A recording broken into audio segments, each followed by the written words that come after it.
Hello दोस्तों, last lecture में हम लोगों ने एक जो important convention on climate change था उसके आउटकम के बारे में देखा था। उसके साथ साथ हम लोगों ने क्योटो प्रोटोकॉल के बारे में जाना था, दोहा समिट के बारे में जाना था, बाली एक्शन प्लान के बारे में बात की थी। तो इस लेक्चर में हम इसी सीरीज को आगे बढ़ाते हुए पेरिस डील के बारे में बात करेंगे। उसके साथ साथ हम कैटोविच एग्रीमेंट में पेरिस क्या हुआ था वो भी देखेंगे। तो इसके साथ साथ हमारा जो ग्लोबल वार्मिंग का जो डिस्कशन है वो कंप्लीट हो जाएगा। आप इस वीडियो को मेरे साथ देखते रहिए। I hope you will like it.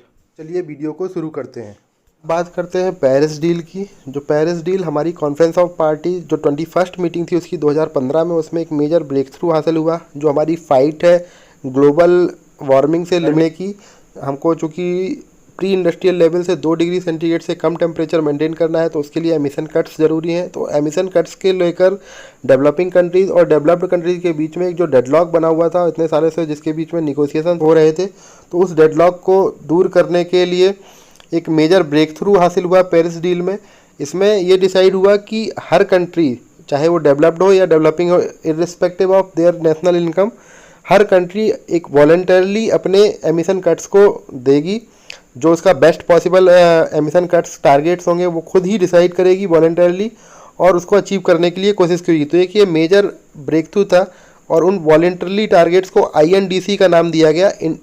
INDC का मतलब है इंटेंडेड नेशनली डिटरमाइंड कॉन्ट्रीब्यूशन। तो हर कंट्री अपने जो कॉन्ट्रीब्यूशन है उसको वॉलंटरली डिसाइड करेगी और एक अपना बेस्ट फुट फॉरवर्ड रखेगी ग्लोबल वार्मिंग को लिमिट करने के लिए।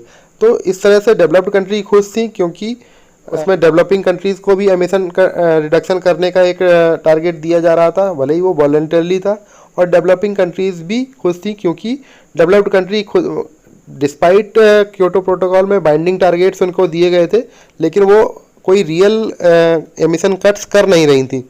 चूँकि हमने देखा था कि कैसे उनको फ्लेक्सिबल मैकेनिज़म्स का फ़ायदा उठाकर वो क्योटो प्रोटोकॉल को एक तरह से बाईपास टाइप का कर रही थी। तो इसलिए दोनों ही पार्टीज़ के लिए विन विन सिचुएशन थी। तो इंडिया के NDCs 2000 पेरिस डील के अकॉर्डिंग थे। वॉलंटली जो इंडिया ने डिसाइड किया था कि इंक्रीज ग्रीन कवर का मतलब है कि वो इंडिया में जो भी फॉरेस्ट का परसेंटेज है या ग्रीनरी का परसेंटेज है उसको बढ़ाएगा, और increase share of renewable energy to 40%। तो अभी जो हमारा इलेक्ट्रिसिटी जनरेशन है उसका कंट्रीब्यूशन 17 या 20% के अराउंड है, उसको हमको 2025 तक 40% के आसपास करना है। तो ये इंडिया के नेशनली डिटरमाइंड कंट्रीब्यूशन से। इसके अलावा एक इम्पॉर्टेंट थी 5 ईयर ग्लोबल स्टॉक टेक होगा। स्टॉक टेक का मतलब है 5 ईयर में हर सारी कंट्रीज़ मिलकर जो भी सारी कंट्रीज़ के INDCs होंगे उनको रिव्यू करेंगी कि जो भी हम एफर्ट कर रहे हैं वो एफर्ट्स हमारे 2 डिग्री सेंटीग्रेड को लिमिट करने के लिए सफिशिएंट है भी या नहीं। ऐसा तो नहीं है कि सारी कंट्री अंडर रिपोर्टिंग कर रही हैं अपने एमिशन कट्स की या कम टारगेट्स दे रही हैं। तो हर 5 साल में हम उस जो भी एमिशन कट्स हैं वो हम उनको रिव्यू करेंगे और देखेंगे कि रिक्वायर्ड एमिशन कट्स हो रहे हैं, हो पा रहा है या नहीं हो पा रहा है। तो 5 ईयर का ग्लोबल स्टॉक टेक का एक प्रोविज़न दिया गया है। ऑल्सो प्रोविज़न फॉर अडाप्टेशन दिया गया है, यानी कि हर कंट्री एक अपना नेशनल अडाप्टेशन प्रोग्राम बनाएगी और उसको इम्प्लीमेंट करने की कोशिश करेगी।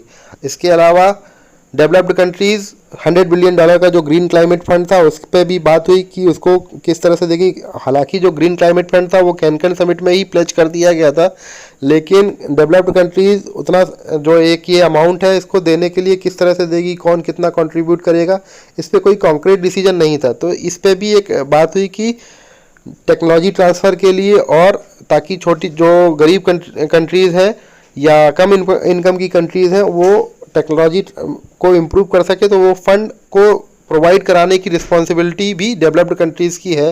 सस्टेनेबल डेवलपमेंट मैकेनिज़म्स तो कई सारी है ही हैं।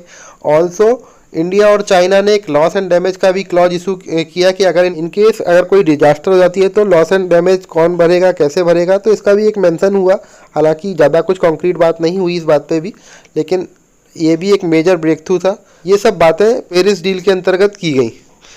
तो इस लिहाज से पेरिस डील एक मेजर ब्रेक थ्रू हो जाता है ग्लोबल वार्मिंग के निगोशिएशंस में।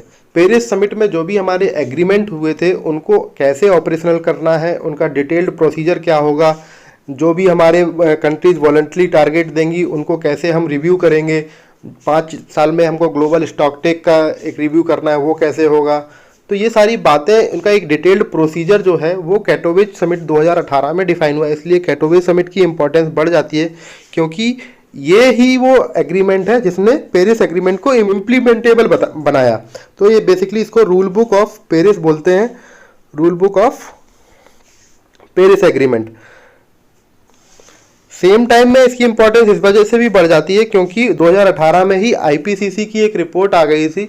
आईपीसीसी की इस रिपोर्ट में, इसको बायोबिलिटी गैप रिपोर्ट कहते हैं, उसने ये बोला था कि इवन 2 डिग्री सेंटीग्रेड राइज भी जो वर्ल्ड का सारा इकोसिस्टम है उसके लिए कैटास्ट्रोफिक होने वाला है। इसलिए और जो भी टारगेट्स हमने अभी तक दिए हैं पेरिस डील के अंतर्गत, जो कंट्रीज को वॉलंटरी टारगेट देने थे, वो सारे टारगेट भी इवन 2 डिग्री लिमिट करने के लिए सफिशिएंट नहीं है। इसलिए हमको अपने जो एफर्ट्स हैं एनवायरमेंटल कंजर्वेशन के लिए उनको और बढ़ाना होगा, और 2 डिग्री नहीं, हमको 1.5 डिग्री टारगेट करना होगा।